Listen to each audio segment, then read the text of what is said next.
समझ नहीं आ रहा अपने सैलरी इंक्रीमेंट का क्या करूं। बेटा इतना क्या सोच रहा है? अपने म्यूचुअल फंड्स के एसआईपी का टॉप अप करा ले। This is the right time. क्या? समझ में नहीं आया। बेटा इतना क्या सोच रहा है? अपने म्यूचुअल फंड्स का एसआईपी टॉप अप करा ले। This is the right time. आप समझा।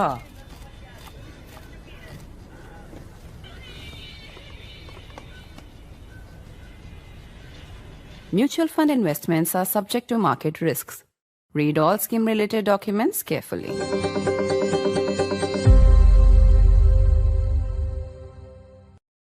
With the highest ever turnout in Bihar since independence, what does it actually mean for the election results? Exit polls released on the day of voting seemed to agree that it meant advantage NDA. But the opposition is still arguing that this will result into a vote for change. Whichever way the actual result goes, we still have to wait till the 14th. Exit polls have also come under attack by the opposition, who say they do not believe their outcome. In a moment from now, we'll be talking to Yashwant Deshmukh of C Voter on how he sees the turnout and whether he sees a political message in this dramatic coming out of voters. I'm Barkha, you're with the Mojo story. On the program today, just ahead of actual counting, we are looking at what the turnout in Bihar suggests. This is a dramatically high turnout. Even in phase 1, we saw records being broken. But after phase 2, you are seeing more people in Bihar voting with enthusiasm than ever before. What does this mean? Does it mean that we should expect a unidirectional result? Or does it mean a vote for change? Does it mean pro-incumbency, anti-incumbency, or none of the above? Exit polls gave the advantage to the NDA. The opposition today attacked the exit polls. There's a lot to talk about, and let me introduce our newsmaker on the program today. Yashwant Deshmukh is with us, the head of C Voter, leading political analyst, and one of our favorite guests. Thank you, Yashwant. Good to see you again. You know, you were the first person to find the story in the turnout. And I remember after phase 1, you shared a staggering number with me. It was a number so big that we had audience people writing and saying, please ask Yashwant, does he really mean phase 1? And you had said at that time that 38 lakh more people had come out to vote in phase 1 of 2025 than in 2020. The turnout yesterday has been just as dramatic. What is the story of the turnout telling us? Well, the story of the turnout is very clear, and I distinctly remember, Barkha, what happened that day was that we were getting all the estimates of the turnout, and Election Commission had posted only the overall turnout, not the gender-wise thing. And we were doing the post poll, and we will be releasing the post poll, by the way, but not in a predictive mode. We will be doing the post poll more to understand the mandate on the counting day. So once we get the vote share right, we'll wait it and we'll do a thorough academic job. Because once Election Commission gives you who is leading, who is trailing, and like that, after that, the real task will be why the results are coming in the way that they are coming in. Yeah. So we will do that, and we'll tell you on the 14th everything in details. But we were very clear while we were doing the post poll operations and other things, and the stringers that were reporting that this is unusually high female turnout, and our estimate was 38 lakhs more and 20 and 18. I distinctly remember saying. 20 lakh more women voters in phase 1. And 18 lakh male, and precisely in the same way that has turned out to be, because it matched the overall number of Election Commission's turnout figures. So I was pretty confident about our gender split. And it has surpassed even in the second phase, because that 8% higher turnout of females actually was 10% in the second round. So overall, it is about 9%, because it is almost equally split. And for the first time, Barkha, in the history of Bihar, we are looking at, in terms of actual vote, in absolute term, about 440,000 more female than the male voters. And overall, this is combining both phases. So repeat that figure. So 440,000. 440,000 approximately. I mean, I'm giving you in the round figure, not exactly in precise terms. But that's something which is amazing, because That means that in the first phase, approximately 2 lakh more females came out than the male. Then in the second phase, it was even bigger in one-way direction. We know the gender skews in Bihar and other states of India. First 5 decades, I was going through the history of the turnouts in Bihar. I realized that in the electorate size itself, there was almost 10% gap, for 5 decades. 55 male and 45 females. That was the gender gap. Then the male turnout for almost 6 decades was 10% more than the female turnout. So that was a double whammy. I mean, females were not only lagging in actual number, they were lagging in the turnout.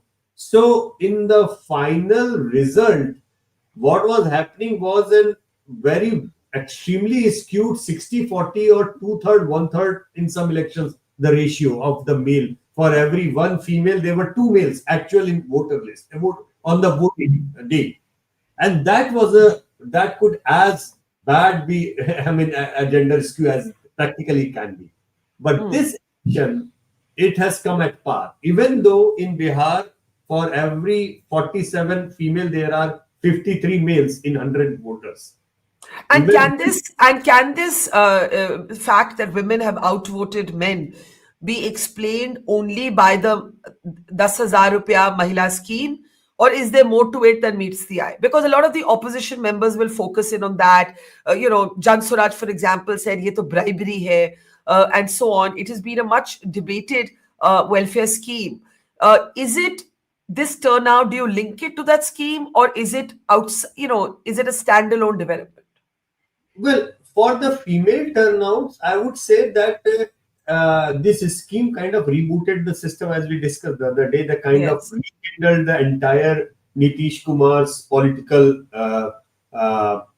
fortunes or branding. The way he has been dealing with the female votes in Bihar, the things that he had done, he probably rekindled, rebooted that system. And that was certainly one of the big things to happen. But I must say that if the female turnout has been higher, even male turnout has gone up. Youth turnout has gone up. Okay, it's not just that only females are. As I mentioned, I mean, it was in the first phase, it was 20 lakh more female and 18 lakh more males. In the second one, the females are even more. That's the difference. I mean, that's how it has happened. But there is a distinct male higher turnout as well, and particularly the youngsters. Because election commission doesn't provide you the details of turnout on the age, but I have seen the first round of the post poll data that we have had, that the higher turnout side, I mean, basically when we took a cross step of the gender and the age group, what we realized is that the bigger chunk of the males came from a median age of 25 in that way, and bigger chunk of the female turnout from median age of 30. So now we are looking at that probably. So among young voters there are more men, and among slightly above, let's say 30, there are more women. Yeah. So there are two things to understand. Number one, it is the Rozgar thing, the Berozgari thing, and the Badlao campaign. They did work among the younger lot of males. Definitely it is work. So there is a chunk which has gone for the change and the larger progressive pragmatic agenda of Prashant Kishor, which, by the way, for him, unfortunately, I don't see him kind of gaining that much of traction. The numbers that other colleagues have released, I don't see anybody saying that he is getting into double digit of vote share, which might be a possibility. I cannot be sure about that unless we know the vote share from Election Commission actually on the result day, because it is impossible, as I have mentioned again and again, it is impossible to gauge the performance of a new party because of the lack of electoral history and statistical mapping, right? But as far as Tejashwi Yadav's Rozgar thing is concerned, that had a connect, particularly among the rural youth, particularly among the people or the males who do not have that kind of association or recollection of the much talked Jungle Raj. So they were not really averse to him. However, there is a sense that Prashant Kishor probably gravitated more of a upper caste youth kind of thing, and Tejashwi Yadav got a bit more of the OBC chunk of the youth. So that campaign, those two campaigns, what I'm simply trying to say, those two campaigns also worked very well. But the younger male turnout had two recipients out there, Tejashwi and Prashant Kishor, while the 30 median age turnout female largely had one recipient and one way for the So let me ask you this question. When there is a dramatically higher voter turnout, as there has been in Bihar, when there is a gender skew of the kind that we are seeing, can we draw any conclusions on who this is an advantage for? One of the things that the opposition is saying is जब इतनी बड़ी तादाद में लोग vote करने आते हैं, तो if you are going to say it's pro-incumbency, you have to point to something that the incumbent government has done that has created this much popularity. And hence, they are reading it as a vote for change. And in fact, with your permission, I'll play out Tejashwi Yadav's press conference today. He is very upset and agitated over the exit polls. So I'm just going to play this statement out and then come right back to you with this operative question. This historic turnout, who can derive optimism from it? Take a look. और इस बार देखिएगा अभी सर्वे चलाया गया और पूरा प्रयास किया जाएगा कि काउंटिंग को स्लो किया जाए। पूरी प्रक्रिया काउंटिंग की स्लो ये लोग करवाएंगे। दहशत जो है जिला हेडक्वार्टर्स में पैदा करेंगे। जहां बॉम्ब ब्लास्ट होगा वहां कोई कार्रवाई नहीं करेंगे, जहां घटनाएं होंगी वहां कोई कार्रवाई नहीं करेंगे, लेकिन लोकतंत्र की हत्या के लिए ये लोग मिलिट्री से फ्लैग मार्च बिहार के पूरे जिले में करवाएंगे ताकि एक दहशत जो है लोगों के बीच जो है पैदा हो सके। आप देखिएगा पिछले बार भी लोगों ने 2020 में बदलाव के लिए जो है परिवर्तन के लिए वोट दिया था। वो तो बेईमानी हुई, मात्र 12,000 का अंतर रहा। इस बार तो क्लीन स्वीप हम लोग हो रहे हैं। महागठबंधन भारी मैसिव विक्ट्री जो है महागठबंधन की इस बार होने जा रही है। So he's making a couple of very contradictory statements. On the one hand, he is saying he doesn't agree with the exit polls. That's fine.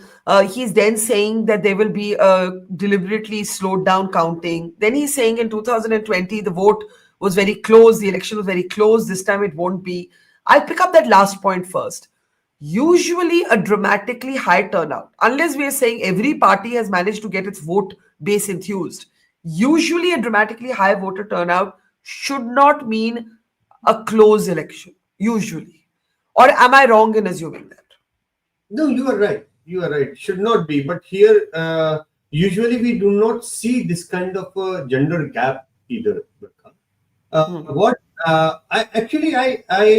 tend to agree on many of these things which Tejashwi just said. I mean, it's not that easy to predict one way or other. I mean, if he is asserting or if he is feeling that a big number of youngsters and people have come out and there is attraction for his Rozgar scheme, and Berozgari has been the biggest issue all along for 1 year we have been reporting. So he is right if he is expecting that bigger change. Where he is probably, I would say wrong, but where probably he has to, and all of us have to kind of double check, and we will stand corrected when the results are out if it doesn't go that way.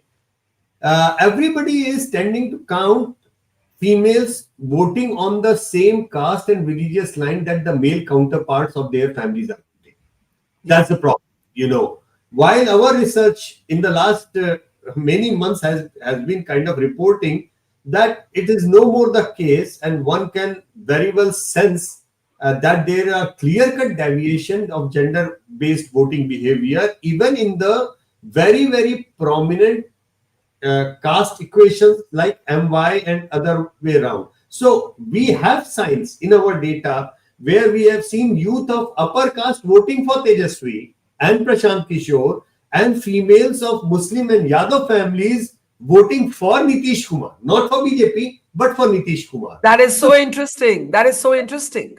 So what I'm simply trying to say, when you tend to analyze from the rigid, old equations theory, you see merit in what they are trying to say. But problem with the data is, when we look at the data, then there is hardly anything subjective in it. It is just, most of data is data. You can't do anything about it. If I find sign of a certain section of upper caste youth voting for the Prashant Kishor or Tejashwi, I have to report it. If I find that females of Yadav and Muslim families have voted sections of that voted for Nitish Kumar, I will have to report. I mean, we can't do anything about that, right? It's not about me or you liking or disliking that trend. So what I find that, yes, people are right when they are making assertion, because they are historical context and ground caste and religion based equations that have been there for ages.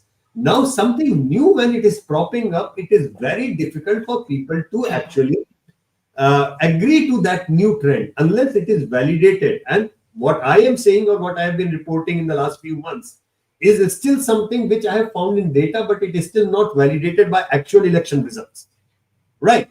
So we still have to wait for next 42 or 48 or 72 hours to see if at all the Rozgar thing has become center stage. Then Tejashwi Yadav is, and if he wins big, then he is absolutely right that youth across the board on the question of Rozgar have gone to Tejashwi.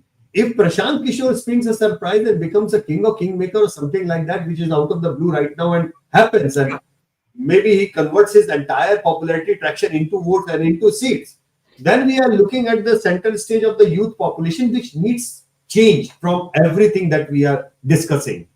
But if Nitish Kumar is winning and winning solid, then female vote bank, as reported by our data, has arrived, and we are looking not just at Bihar, but a future of India where all the old caste and religious based arithmetics will be thrown out of the window. Those who will not throw it out the window will be thrown out of the electoral basis. But can I ask you, how do you explain this enthusiasm in the electorate?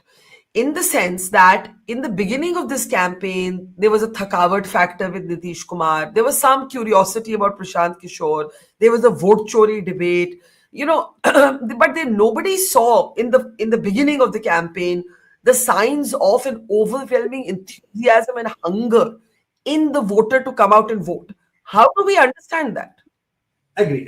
I will agree with you on this one. I mean, this is probably something which has worked in totality. And first, let's start with the vote chori campaign. I think if anything has failed as spectacularly in this election is the vote chori campaign. It's simply the high turnout which has made, underlined that campaign has failed. If the turnout would have dropped even marginally, I would have kind of argued that, okay, there is some sense that people are uncomfortable with the way the things are going. They do not have that kind of trust anymore in the democratic process, systems and the institution. But this is thumbs down approval of the system that we have in place, the way things were carried out, the way the election commission has gone about the stuff. Zero violence, no problem anywhere. And by the way, I must say it when credit where due. Every election, Barkha, we have seen debate of कि ये turnout last में कैसे बढ़ गया. Last में तो बोला कुछ था, दूसरे दिन कुछ और बोला. इस बार तो नहीं हुआ ना. Because the numbers of voters were so overwhelmingly large consistently, large, and they revamped their reporting system as well. What election commission changed was that no polling officer will leave the booth unless they have filed the full numbers on the system. That's the big change that they have done. Earlier they used to do it and give it and then file it later on in the system. But this time election commission said that you are not going to leave the booth unless you give that certificate, which you give, but you have to upload it in the system. So there was zero difference in the number that was in doing the round and what election commission finally reported. There was zero difference in what we found the gender differential in our reporting system and what eventually election commission reported yesterday in the male and female turnout and numbers. So due credit where due, where election commission has revamped that system, and thanks for that, because it takes away that that gray area of doubting where kya turnout tha, kya ho gaya. I think that part is taken away. Thanks. It's a good reform. I genuinely believe that at some point of time there would be more reforms coming in, and this part of doubting this everything game, I think that should be taken away. Something which I am uncomfortable just because you are.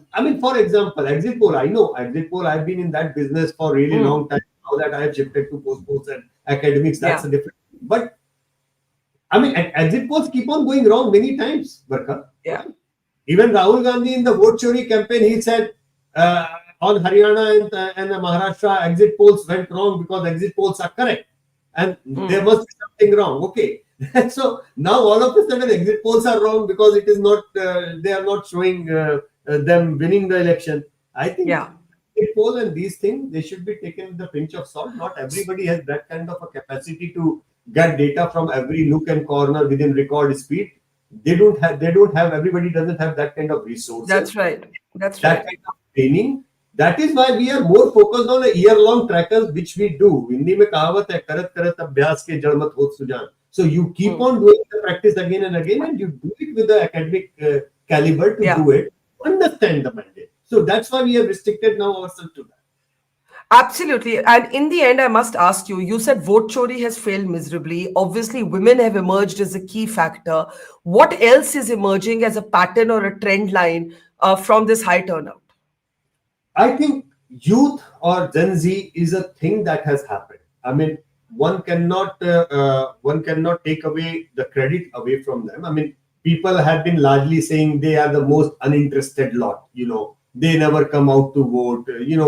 Sometimes even when they say they are not really bothered about the history, why should anybody be bothered about the history? I heard a very good interview somewhere, some upper caste youth saying, "ये कहाँ लिखा है कि डाकू का बेटा डाकू होगा?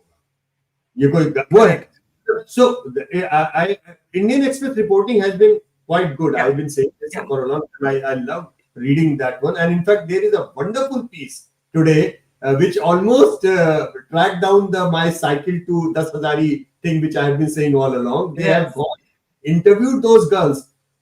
Some has become a mother of 3 and mother of 4 and somebody running an express line. But everybody fondly, and one beautiful story of that woman in her sasural, she rides the bike in the night in her courtyard because वो ससुराल में दिन में नहीं cycle चला सकती. But she remembers that as the freedom that Nitish Kumar gave it to him. Now, see, Professor Ashwini Kumar, who's an academic, yesterday on our program, he said, आप लोगों में से किसी ने notice नहीं किया, लेकिन बिहार एक maternal welfare state बन गया है. I thought that was a very interesting phrase. I think that's a very good phrase to use, maternal welfare state, and also not just welfareism, it's also about, as I've said, that money given to female goes back to the society. So Barkha, from here on 14th, if we see Nitish Kumar losing, Tejashwi winning, the silver lining of that entire thing would be that Rozgar will be in the center stage, which is the most burning issue of this day, our times. Dark clouds, because the way Tejashwi Yadav is giving a solution to that problem, we all know impractical and unsustainable. That's why I'm not saying that Tejashwi Yadav coming in is the dark cloud. If he comes in, most welcome. He will symbolize the youth of Bihar, aspiration of Bihar. If so is Prashant Kishor, if he becomes a kingmaker or king himself, he will denote the change. He will drive the change narrative. But the unsustainability of the Rozgar, the way you have to tackle the Rozgar issue, that makes me a bit jittery as far as Tejashwi is concerned. But Rozgar thing will be in the center stage. Every politician will have to tackle that. If Nitish Kumar wins, then I sense that every sensible politician who wants to run a 25-30 year long political career would be forced to think that I need to come up with a generational policy which can invest in the women vote bank of India, investing in a way which can change their life, transform their lives, and which will force them to get beyond their caste and religious and other identities which their families have kind of struck them in, and go beyond that and vote accordingly. So these are the two lines. I don't have any problem even if Tejashwi wins, most welcome, or Prashant Kishor wins. The problem would be only in what implementation or what solution that he is applying for Rozgar. Rozgar comes center stage, Indian politics is bound to change. Female comes center stage, Indian politics is bound to change. Regardless of what happens on 14, Barkha, the politics of Bihar and politics of India is never going to be the same again. We are going to talk this 10 years down the line, me and you, that we discussed it the other day after the Bihar voting was over. Yeah. And looking at not a female welfare state anymore. We are going to look at 10 years down the lane as a female leadership state in India. Fascinating, and we will see you on the 14th to start with, to compare our notes on many of the things that you've been pointing out. But as you said, politics is not going to be the same again, no matter what happens on the actual result day. Yashwant Deshmukh, look forward to seeing you on counting day. Take care and see you soon. See you soon. Take care. Bye-bye. Bye-bye. It's great to see you here. Thank you for watching our work. If you haven't subscribed yet, don't forget to click the bell icon and subscribe to Mojo Story and support independent, robust journalism.